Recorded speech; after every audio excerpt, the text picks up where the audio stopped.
Have you ever seen two Grandmasters blunder on move 12? They both missed a win.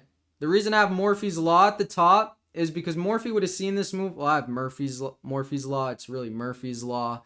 But the reason I have that is because Morphy would have seen this in a bullet game. These are exactly like his playstyle, his games, his brilliancies that we all see today.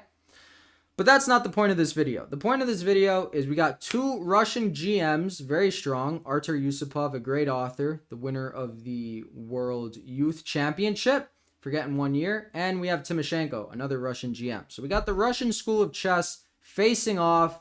It is a great game. And Yusupov played c4. He's typically an e4 player, but he knew his opponent would respond with c6. And now we got a Caro. So we went from an English to a Caro because that's how the tree branch works in chess. Now this is called the Panov attack. I made a video on this regarding a Fischer game where Fischer created a novelty. And yeah, that game is very well known. I'm sure it's on many channels, but it is on mine too. So I'm referencing that.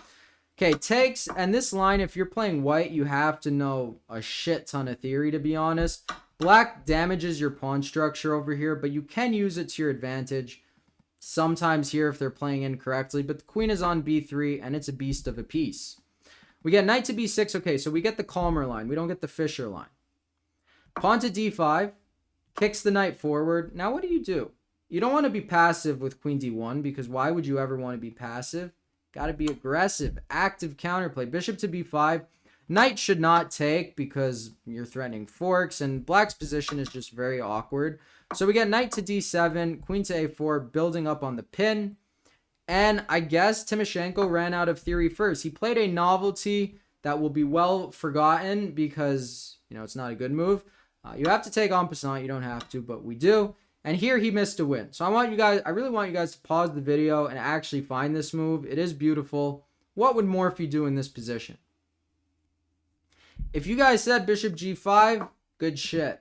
The point of this move is if queen takes bishop, bishop takes knight, that is a battery, that is a check. The king cannot castle, and you're kind of fucked. So we get knight takes g5. I don't know. Are you allowed to curse on YouTube? Who cares? I'll try to curse less. Castles.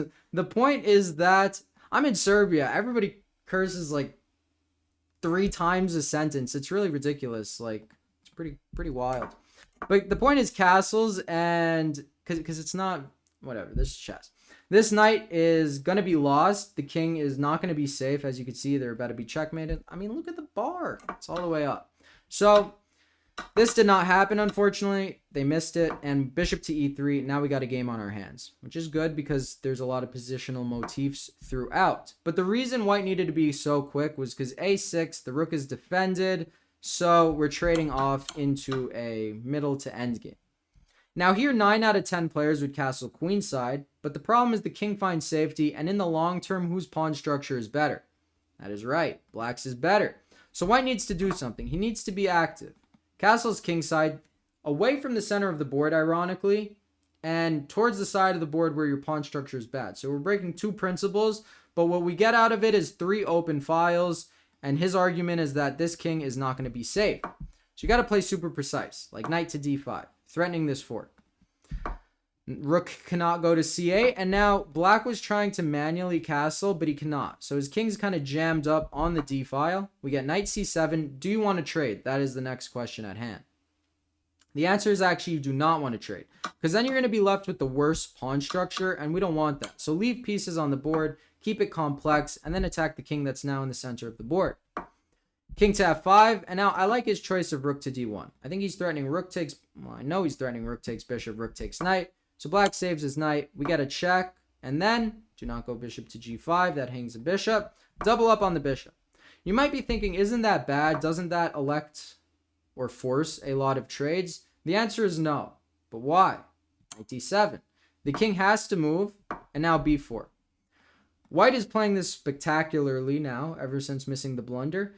He's saying, hey, I'm not worse on the queen side, so I'm going to expand on the queen side. I am worse on the king side, so black tries to expand on the king side. But now we can improve this bishop. I think this was a little premature, and I really like the idea of bishop to c1. Because look at this bishop. Look at the prospects. Very good. Plus it opens the e-file.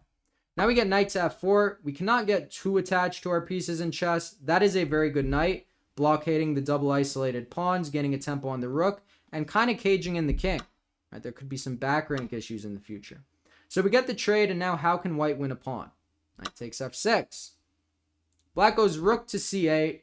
And now, actually, my student Matt recommended knight takes h7, which chess.com deems a brilliancy. Point is, if rook takes h7, there is rook check. And if, like, bishop takes h2, just don't take the bishop so it doesn't come with check, even though I'm sure you could. And white is up another pawn. But okay, he goes knight h5, which is nearly as good, but not a brilliancy. Just good. We get bishop to c7, check, check, and knight g7. You see, this king is actually in a cage now. And we are indeed threatening mate in 1, and they can't bring a rook to the e-file. So he goes bishop to d8, the only move, but now we pick up a pawn. Bishop to f6, we pin the bishop, and then we win another pawn. So this game is as good as resigning over here. White effortlessly concluded this game. We got a rook trade. He deflected the king, won the bishop. And this is just a technical endgame where, you know, even if you lose some material, if a win's a win.